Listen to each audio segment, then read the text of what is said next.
Marvel Rivals is basically Overwatch 2 had Blizzard actually made Overwatch 2. The game isn't even hiding the fact that it's taken inspiration from Overwatch. I mean, both games have an escort type of mission and a control the area mission, which is fine, but I wish the game had even more match types.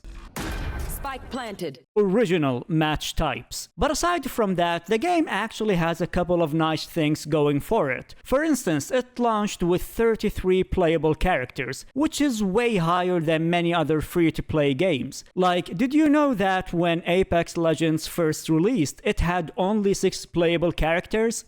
Yeah, just 6, and 2 of them literally had the exact same ult. And while these games take 3 months to add a new character, Marvel Rivals is planning on adding 1 new character every 6 weeks. Like, dude, that's insane. In fact, Season 1 already released a few weeks ago, and in just 1 season they added 4 characters, though I doubt they'll ever do that again. But still, they did a very cool thing. Maybe another game that shall remain unnamed could learn a thing or two from Marvel Rivals. The game offers a wide variety of abilities to each character, like Venom, who has an ability that gives him a bonus health bar. Or Wolverine, who also has an ability that gives him an extra health bar. Or Iron Fist, who also has the same ability. Okay, maybe that was a bad example. Let's talk about another unique ability. I mean, look at Moira. She has the ability to become invincible for a short period of time, which is a very unique ability that no one else has, except for Hela, Aquaman, and Butterfly Lady. Okay, I think I'm starting to see a pattern here. Listen, I want to be positive about this, but seeing how many of these abilities are shared among so many characters make me skeptic of what's to come in the future. However, one thing I really appreciate about the game is that they made the support characters too overpowered. I mean, the average healer can do more damage than the DPS characters, and I get why they did that. They made them overpowered to incentivize players to choose the healer role so that the team can have at least 1 healer or 2. And guess what?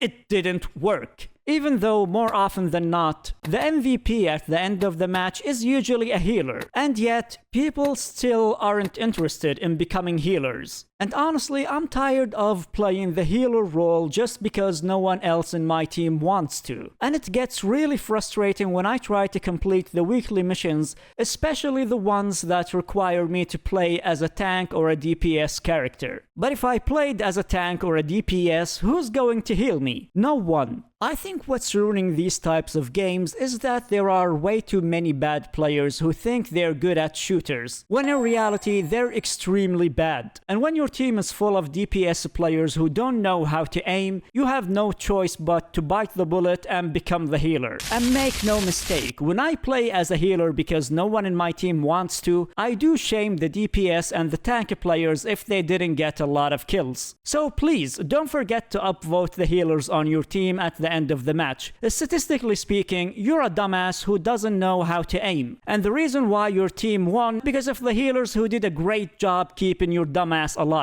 And speaking of healers, I have to give a shout out to my favorite character, Jeff.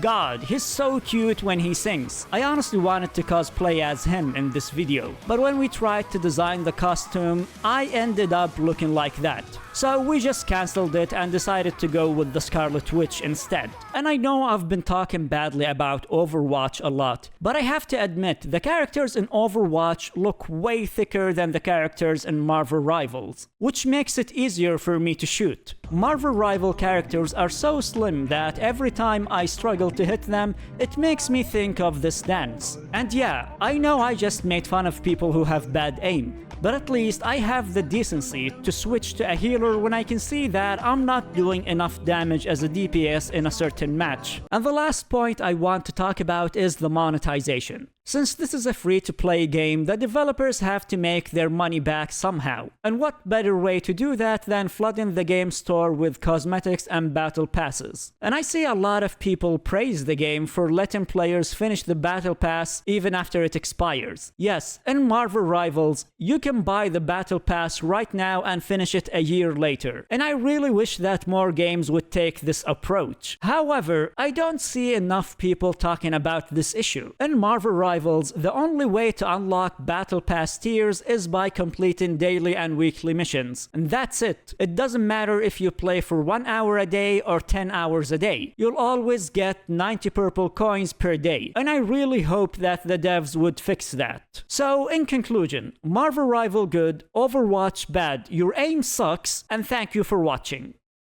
Oh, hey there. Thank you for watching this far, and don't forget to hit the like button and subscribe. I really hope you enjoyed the video, and I mean, since you've made it this far, you probably did. And I'm already working on the next review for the next game. And can you guess what game am I going to review next? Write your guesses below in the comment section, and I'll see you in the next video.